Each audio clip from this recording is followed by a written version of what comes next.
이 시간 말씀은 사무엘상 3장 13절서부터 18절입니다. 사무엘상 3장 13절서부터 18절을 개역 한글 성경으로 제가 읽어드리겠습니다. 내가 그 집을 영영토록 심판하겠다고 그에게 이른 것은 그의 아는 죄악을 인함이니 이는 그가 자기 아들들이 저주를 자청하되 금하지 아니하였음이니라. 그러므로 내가 엘리의 집에 대하여 맹세하기를 엘리 집의 죄악은 제물이나 예물로나 영영이 속함을 얻지 못하리라 하였노라. 사무엘이 아침까지 누웠다가 여호와의 집 문을 열었으나 그 이상을 엘리에게 알게 하기를 두려워하더니 엘리가 사무엘을 불러 가로되 내 아들 사무엘아 하니 대답하되 내가 여기 있나이다. 가로되 내게 무엇을 말씀하셨느냐 청하노니 내게 숨기지 말라. 내게 말씀하신 모든 것을 하나라도 숨기면 하나님이 내게 벌을 내리시고 또 내리시기를 원하노라.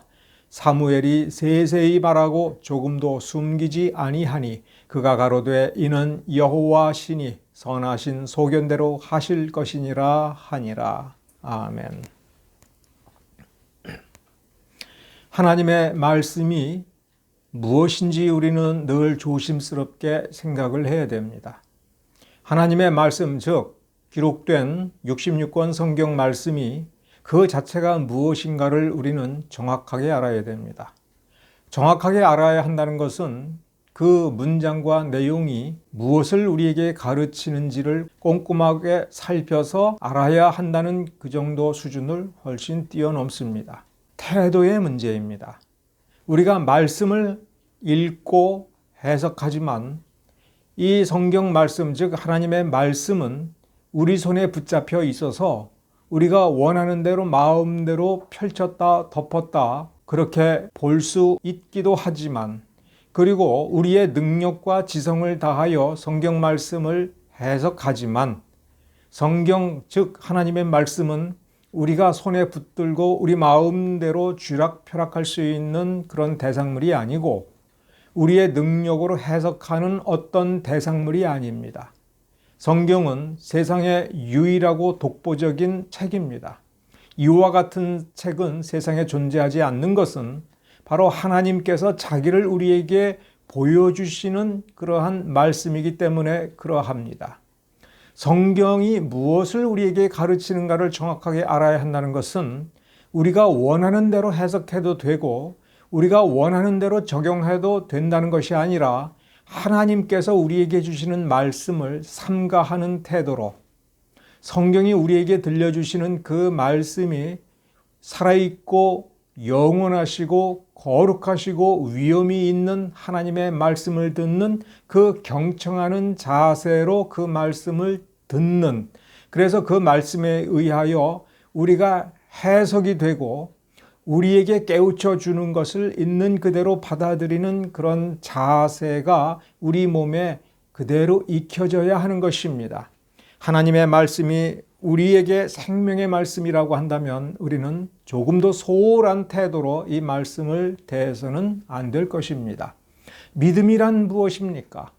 하나님이 살아계시고 예수 그리스도가 우리의 구세주라는 사실을 믿고 고백하는, 사실을 사실대로 인정하는 그 정도가 우리의 믿음이 아닙니다.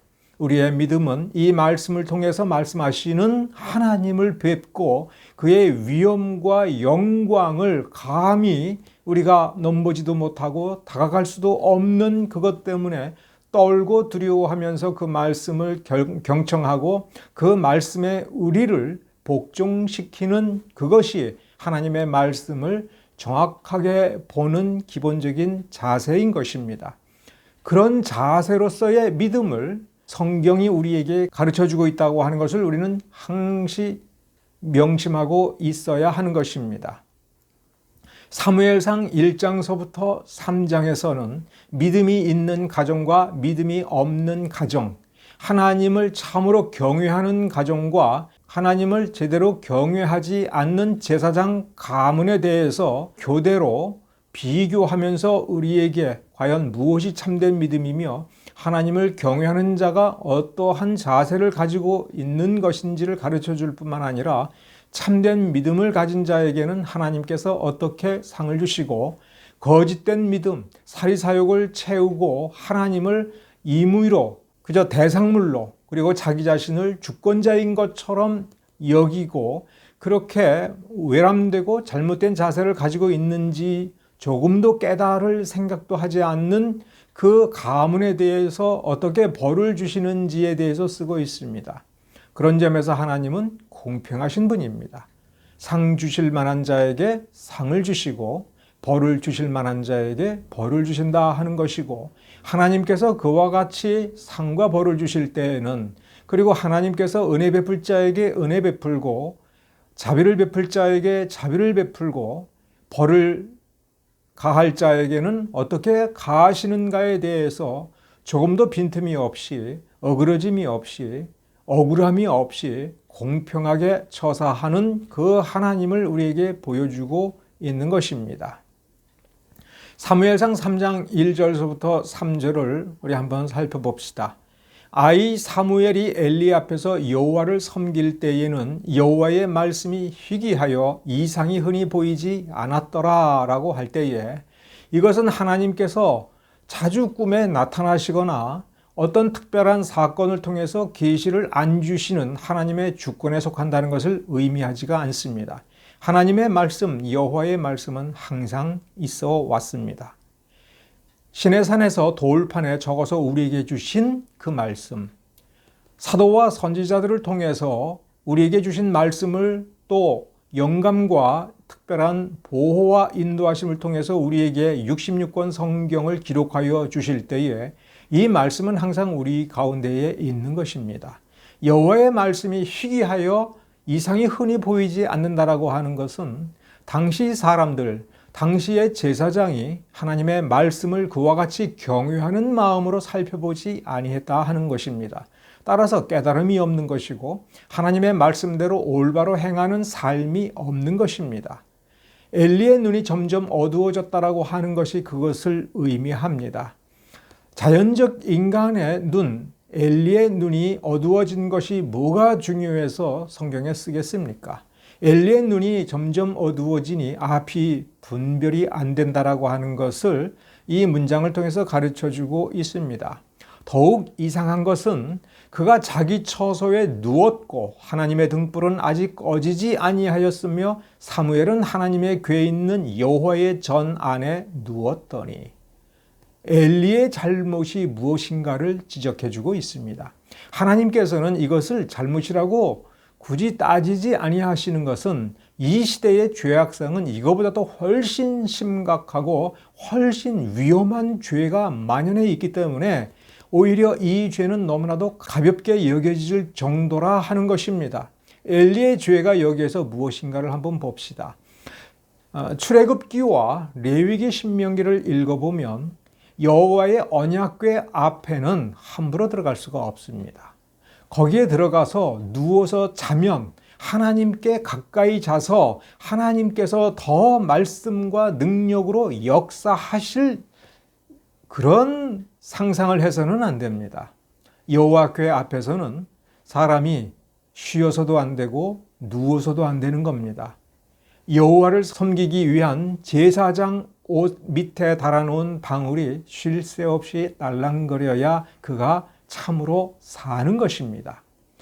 엘리가 아니라 사무엘이 하나님의 언약궤 있는 곳에 그 전 안에 누웠다니, 이 2절과 3절을 읽어보면 이 실로에 있었던 이때 당시에 과연 하나님의 성막이 출애굽기에서 가르쳐 주신 그대로의 성막이 건설되고 그게 유지되고 있는지 의심스럽습니다. 왜냐하면 그 2장에서도 그리고 3장에서도 보면 그 하나님의 궤에 있는 여호와의 전에 누워 있을 때, 사무엘이 여호와의 궤 앞에 누워 있을 때에 하나님께서 사무엘아 사무엘아 이렇게 부르셨을 때 사무엘은 마치 엘리가 자기를 부르는 것처럼 생각하여 엘리에게 달려갔습니다. 그것은 엘리가 누워 잠자는 처소가 언약궤에서 가까웠다는 것을 의미하는데, 원래 출애굽기의 제도에 의하면 이 여호와를 섬기는 제사장이 누워서 잠자면서 쉬는 곳이 이 성막 안에는 없는 것입니다. 이 성막 안의 안마당에는 번제를 드리기 위한 제단이 있고 땔감을 쌓아 놓는 것이 있고, 많은 사람들이 왔다 갔다 하니까 아무리 밤중이라 하더라도, 사면이 조용하다 하더라도 여호와의 성막 저 바깥에 제사장의 처소에 누워서 있을 때 이게 쉽게 달려갈 수 있는 거리는 아닌 것입니다. 그런데 엘리는 가서 자고 사무엘은 하나님의 언약궤에 있는 곳, 그래서 언약궤를 성막을 섬기다가 거기에서 지쳐 잠들었다면, 그리고 1절에 분명히 아이 사무엘이라고 했다면 이 자리는 원래 누구의 자리냐? 엘리의 두 아들, 장성한 두 아들, 제사장으로 섬기는 두 아들이 있어야 될 곳입니다. 밤을 지새우며 여호와의 등불이 꺼지지 않도록 그 심지를 돌보고 기름을 점검하는 일을 끊임없이 해야 될 책무가 이 엘리와 엘리의 두 아들에게 있지, 아직 아이에 불과한 이 사무엘에게 있는 것이 아닌 것입니다. 사무엘의 성품을 또 한번 살펴봅시다. 5절과 9절, 5절에서부터 9절에 보면 하나님께서 사무엘을 부를 때에 이 사무엘은 아이였는데 그 부르는 소리가 엘리가 부르는 소리인 줄 알고 냉큼 달려갑니다. 한 번 달려가고 두 번 달려가고 이렇게 거듭거듭 달려가는데 사무엘은 조금도 불평하지 않습니다. 마치 자기가 마땅히 부름받을 때에는 아무리 깊은 잠을 자더라도 벌떡 일어나서 뛰어가고 그것을 몇 번이라도 가야 마땅한 것처럼 삼가하는 태도로 엘리에게 복종하고 있습니다. 그것은 반대로 엘리의 두 아들은 아버지의 말에도 복종하지 않고 하나님의 말씀에도 복종하지 않는다라고 하는 것을 또한 가르쳐 줍니다. 우리가 하나님께서 특별히 경고하실 때에만 경고가 있는 줄로 생각합니다. 하나님께서 내게 특별히 어떤 계시에 말씀을 주시고 환상 중에 나타나시고 특별한 기적적인 어떤 현상을 일으키시고 우리에게 다가올 때에 우리 각자가 특별한 계시를 받는 것으로 생각하고 있습니다. 그러나 그렇지 않습니다. 하나님의 말씀이 항상 우리와 함께 있습니다. 책의 형태로 우리 곁에 있을 때 그것은 분명 하나님의 말씀입니다. 그리고 그 말씀을 우리가 꼼꼼히 읽어보면 우리가 어떻게 살아야 될지, 하나님을 어떻게 섬겨야 될지, 우리의 이웃에 대해서 어떻게 대우를 해야 될지, 처신해야 될지, 우리에게 죄를 지은 사람에게 어떻게 우리가 자비롭게 대하고 너그럽게 대해야 되는지 자세히 쓰여져 있습니다. 그 계명들은 우리에게 주시는 말씀입니다. 항상 살아있고 역사하는 말씀입니다. 시내산에서 유대인들에게 주신 그 율법의 말씀은 오늘날 우리에게 하나님 자신을 알려주는 깨우침의 말씀입니다.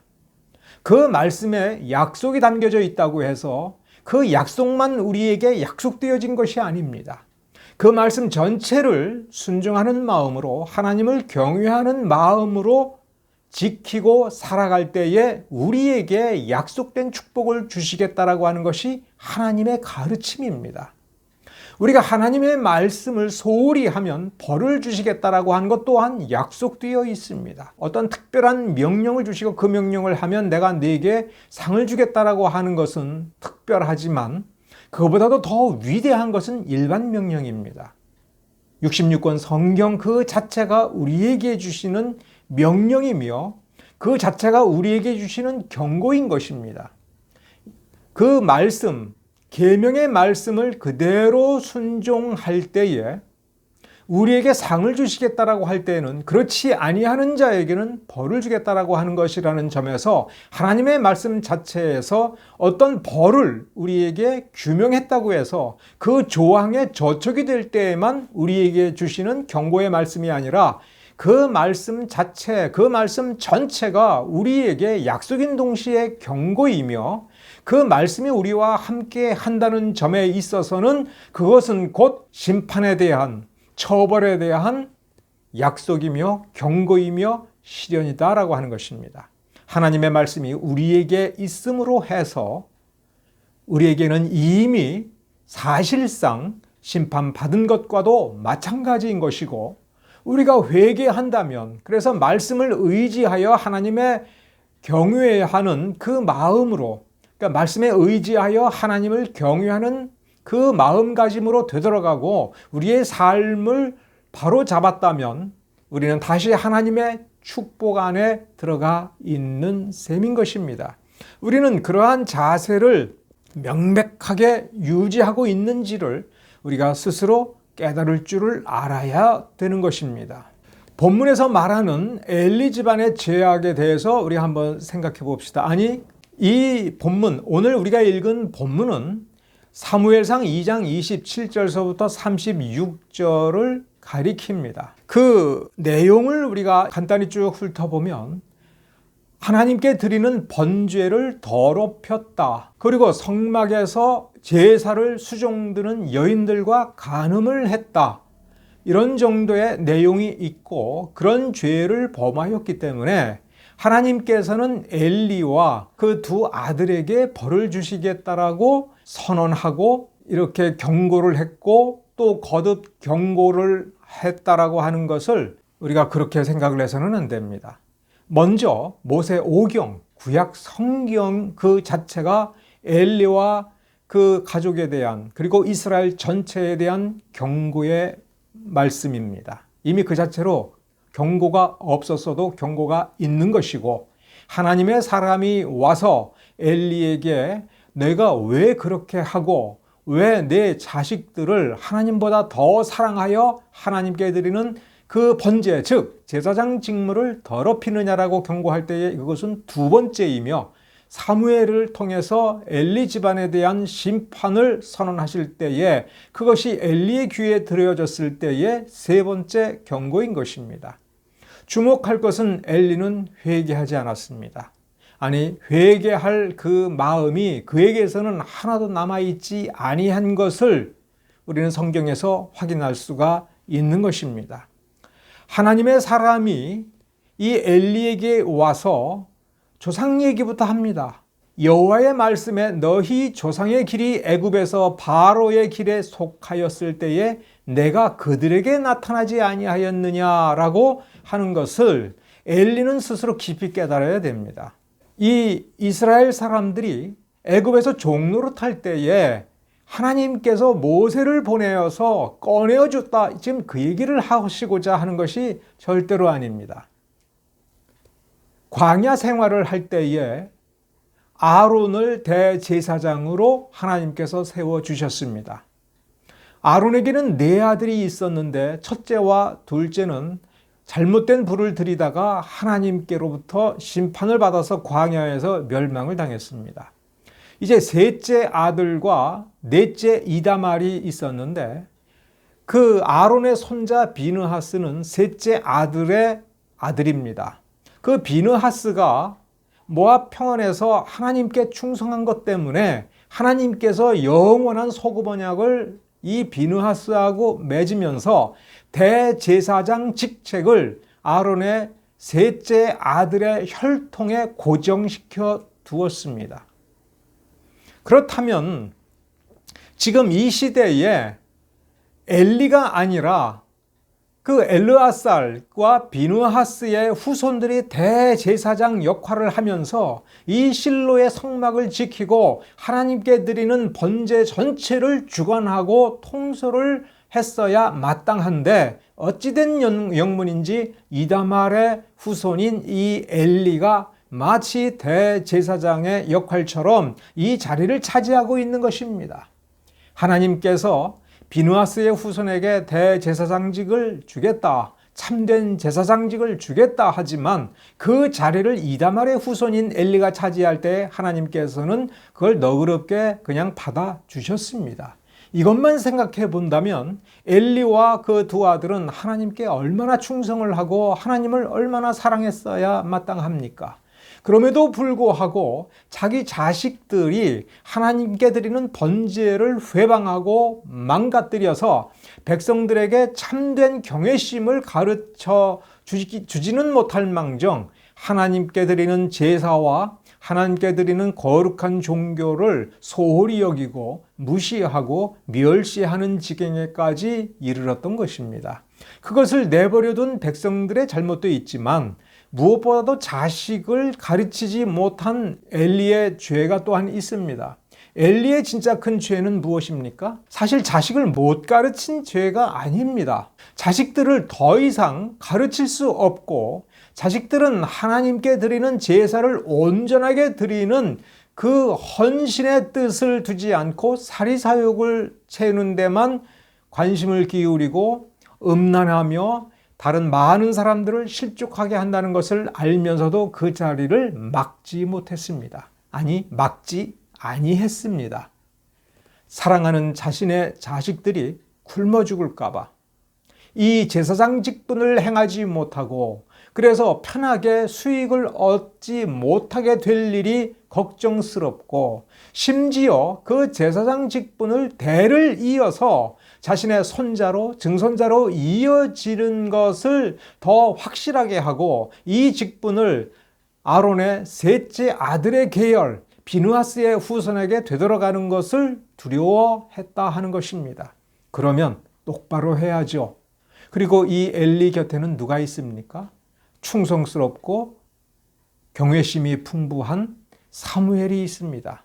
사무엘은 엘가나와 한나의 자식이지만 평생토록 여호와께 나시린으로 드려서 제사장처럼 살도록 하여 이 엘리 가문에 아예 젖을 뗄 때부터 맡겨졌으니 엘리는 사무엘의 친아버지보다도 더 귀한 아버지이며 엘리가 가르치는 대로 사무엘은 복종하는 사람입니다.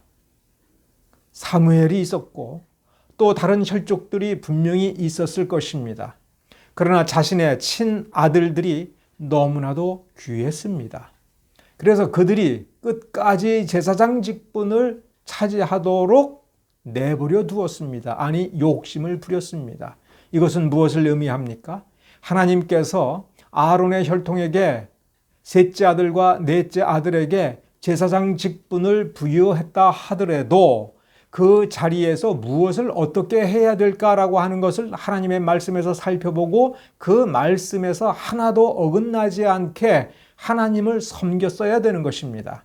그런데 이 말씀대로 하지 않고 제사장 직분을 대물림하려고 했다고 한다면 이것은 사유화입니다. 제사장 가문이라고 해서 제사 드리는 일을 사유화해서는 안 됩니다. 하나님의 것이기 때문에 그렇습니다. 사실 이 백성도 하나님의 백성입니다. 그래서 엘리가 맡은 이 백성들에게 하나님에 대한 경외심을 똑바로 가르치고 하나님을 올바로 믿는다라고 하는 것이 무엇이며 그 믿음이 살아서 하나님의 능력이 역사하도록 하는 산 믿음을 갖게 하는 것은 엘리의 책임입니다. 그 책임을 완벽하게 이행할 능력이 없다면 그 책임을 더럽히지는 않도록 해야 하는 것입니다. 그런데 그렇게 하지 아니했습니다. 눈이 어두웠던 것입니다. 자식들 사랑 때문에 하나님께 마땅히 드려야 될 사랑을 잃어버린 것입니다. 그것이 그 가문 전체가 심판과 멸망의 선고를 받았음에도 불구하고 회개치 아니했다는 것이 우리가 오늘 읽은 본문의 마지막 절에 나옵니다. 하나님께서 그렇게 원하신다면 그것은 하나님의 소견이시니 하나님께서 그렇게 하시겠다고 한다면 그럼 그렇게 하세요. 이래버린 겁니다. 하나님께서 우리 집안을 멸망케 하시겠다고? 하나님께서 우리 집안을 쇠잔케 하시겠다고? 하나님께서 우리 집안 남자들은 일찍 죽고 근근히 찌를 이어가도록 하시겠다고? 뭐 하나님께서 그렇게 하시겠다면 하는 거지 뭐 내가 어떻게 하겠어? 엘리는 성경을 잘못 읽은 겁니다. 엘리는 하나님의 은혜로우심과 자비로우심에 대해서 잘못 이해하고 있는 것입니다. 엘리는 성경책을 펴고 처음부터 읽어봐야 됐을 사람입니다. 자기 자식들에게 하나님의 말씀을 함께 같이 읽으면서 하나님이 얼마나 자비롭고 얼마나 은혜로우며 회개하는 영혼을 얼마나 기뻐하는지에 대해서 깨달음을 얻어야 되는 것입니다. 하나님이 율법을 주신 것은 은혜의 하나님이기 때문에 그러합니다. 엘리로부터 다윗 시대에 이르기까지 이 엘리 가문, 이다말의 후손인 엘리 가문은 조금도 회개하지 않았습니다. 그래서 사울 왕이 다윗의 연고로 인하여 돕당에 제사장 85인을 죽였다라고 하는 기록이 나오는데 그게 바로 엘리의 후손들입니다. 이다말 가게인 것입니다. 그 중에 한 사람이 도망쳐서 다윗에게 갔을 때에 다윗은 너무나도 미안했던 것입니다.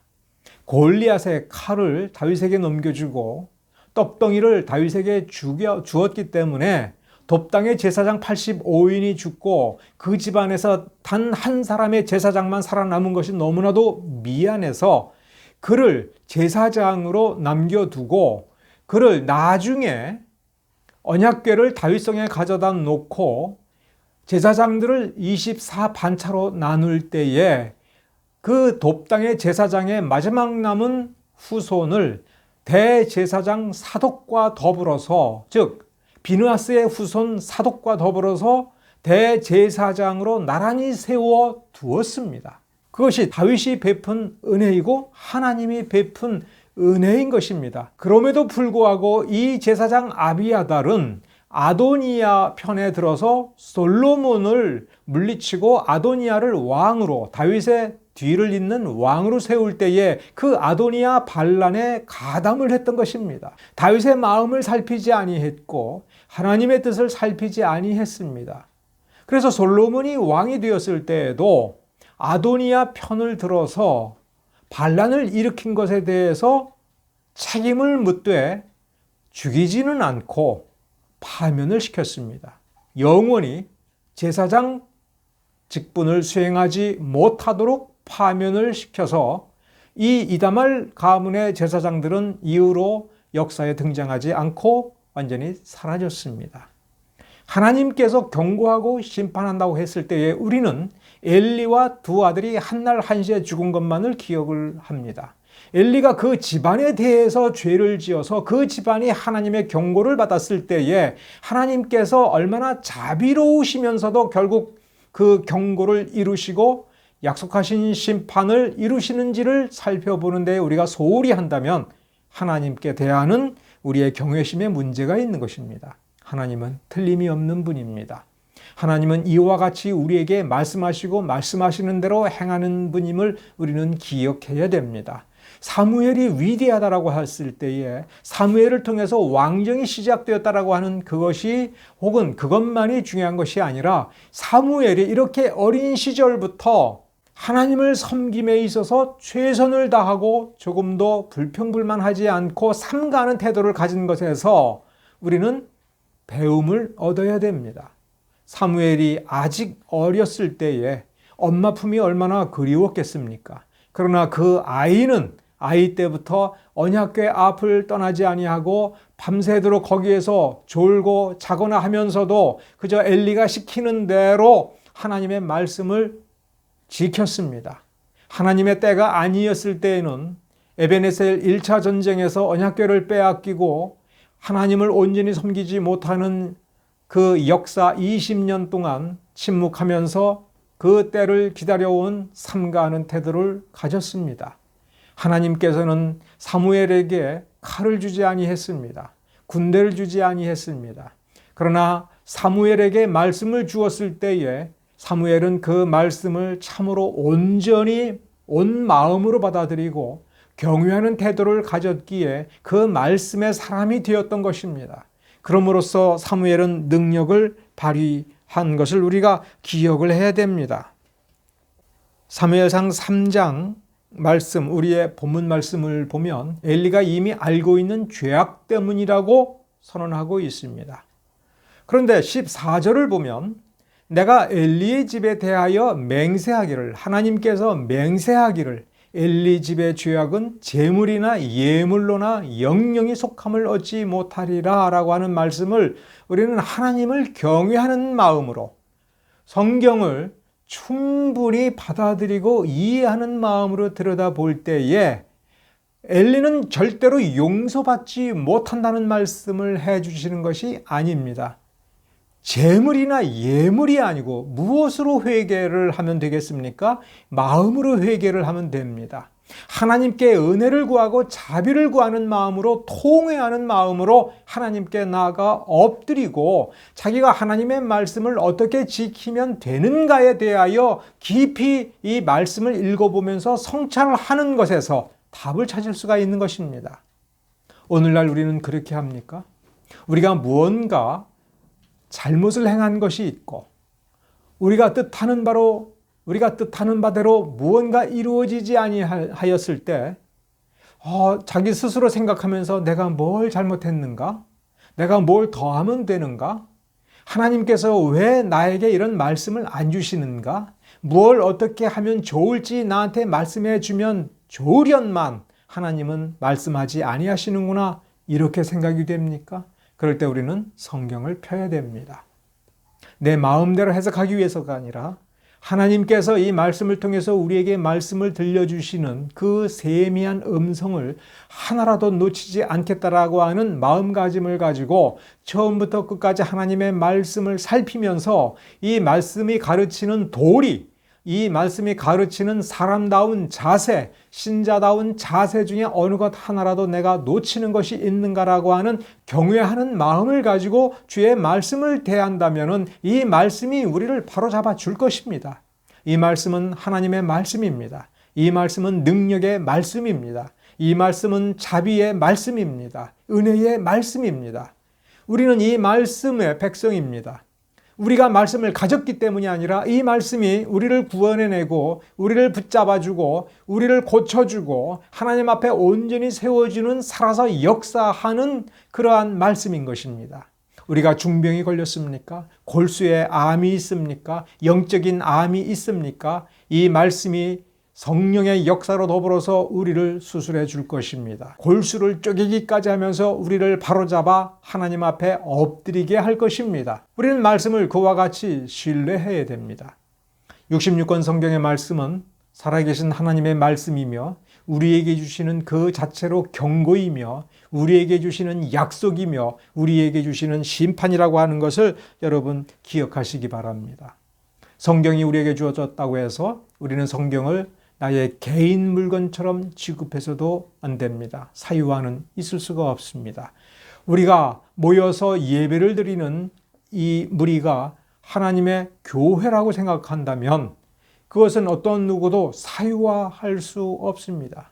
누가 그 회중 위에서 왕노릇하는 것 있을 수가 없습니다. 그러한 잘못이 있다면 우리는 바로잡아야 됩니다. 믿음이라고 하는 것은, 그리고 구원과 회개라고 하는 것은 하나님의 것을 하나님께로 돌려드리는 것입니다. 우리는 본래 하나님의 것이었습니다. 죄로 물들어서 하나님 앞에 나아가지 못한다 할지라도 하나님의 소유권은 포기되는 것이 아닙니다. 우리의 인생이 죄악된 길로 걸어간다라고 해서 우리의 것이, 우리의 인생, 우리의 생명, 우리의 삶 전체가 사탄의 소유물이 되는 것이 아닙니다. 사탄은 우리가 가지고 있는 것 중에, 우리가 누리고 있는 것 중에 그 어느 것 하나라도 소유권을 가지고 있지 못합니다. 사탄은 지옥불에 던져지도록 하나님께서 선고하시고 이제 집행할 날만 기다리고 있는 것입니다. 죄덩어리에 불과합니다. 그런 사탄이 우리에게 무엇을 어찌하겠습니까? 아무것도 못합니다.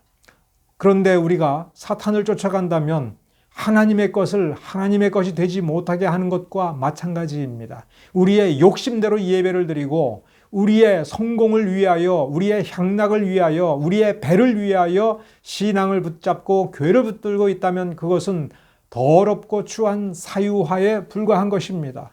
인간은 어떤 누구도 사적인 유익을 추구해서는 안 됩니다.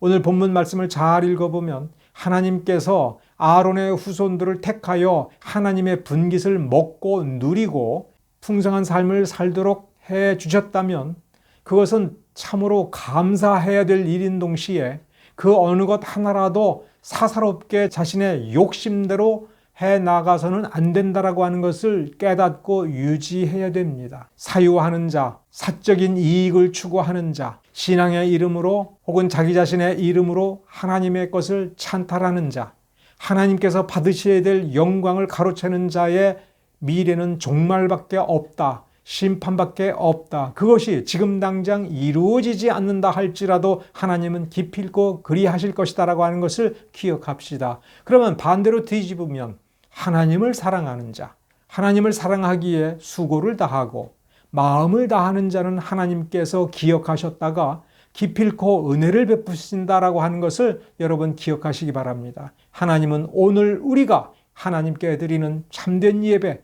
참된 삶, 그 삶을 위하여 몸부림치고 고통스러워하고 수고하는 땀방울을 기억해 두셨다가 반드시 10배, 20배, 60배, 100배의 상으로 보답하고 놀라운 영광의 나라로 이끌어 주실 것을 여러분 기억하시기 바랍니다. 하나님의 말씀이 우리의 위로입니다. 하나님의 말씀을 읽어보십시오. 하나님의 말씀을 하나님을 경외하는 마음으로 경청하는 마음으로 들여다본다면 한 구절 한 구절 모든 구절이 우리에게 주시는 능력의 위로의 말씀이라고 하는 것을 여러분 기억하십시오. 그 말씀에 편히 되십시오. 그 말씀에 이끌리십시오. 그 말씀에 사로잡히시기를 간절히 바랍니다. 기도하겠습니다.